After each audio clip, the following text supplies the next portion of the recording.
আসন্ন নগর পঞ্চায়েত, পৌরসভা ও village committee নির্বাচনকে সামনে রেখে সোনামুড়া শহরের শক্তি প্রদর্শন করল তিপ্রামোথা। নির্বাচনকে স্বাগত জানিয়ে এবং সাংগঠনিক ভিত্তি আরো মজবুত করার লক্ষ্যে এদিন শহরে এক বিশাল মিছিল ও জনসভার আয়োজন করে দলটি। মিছিলটি সোনামুড়া শহরের বিভিন্ন গুরুত্বপূর্ণ সড়ক পরিক্রমা করে। এতে বিপুল সংখ্যক নেতাকর্মী ও সমর্থকের উপস্থিতি লক্ষ্য করা যায়।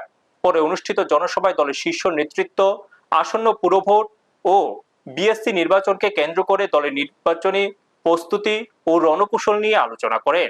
সভা থেকে এলাকার সার্বিক উন্নয়ন ও জনজাতিদের অধিকার রক্ষার আন্দোলনে তিপ্রামোথার অবস্থানও তুলে ধরা হয়। নেতৃত্বের বক্তব্যে স্পষ্ট করা হয়, জনস্বার্থের বিভিন্ন ইস্যুতে দল তাদের লড়াই অব্যাহত রাখবে।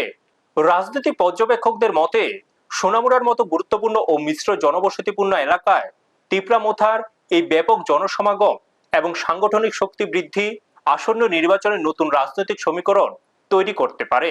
বিশেষ করে বিজেপি ও সিপিএম এর ভোট ব্যাংকে এর কতটা প্রভাব পড়বে তা নিয়ে ইতিমধ্যে রাজনৈতিক মহলে জোর আলোচনা শুরু হয়েছে। ব্যুরো রিপোর্ট, নিউজ তৎকাল 24। আসসালামু আলাইকুম।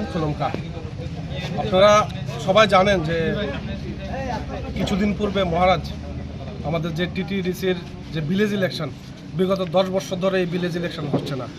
তাই মহারাজ হাইকোর্টে কেস করেছিল। হাইকোর্ট রাজ্য সরকারকে নির্দেশ দিয়েছিল 3 মাসের মধ্যে ইলেকশন সম্পূর্ণ করতে, কিন্তু রাজ্য সরকার সেই কথা কর্ণপাত করেনি। তারপরে মহারাজ সুপ্রিম কোর্টে যেতে হয় ভিলেজ ইলেকশনের জন্য। ওই সুপ্রিম কোর্ট কিছুদিন পূর্বে, আপনারা সবাই জানেন মিডিয়া বন্ধুরা, যে একটা নির্দেশ দিয়েছিল সেপ্টেম্বর মাসের মধ্যে ইলেকশন সম্পূর্ণ করতে হবে। আপনারা দেখছেন নিউজ তৎকাল 24।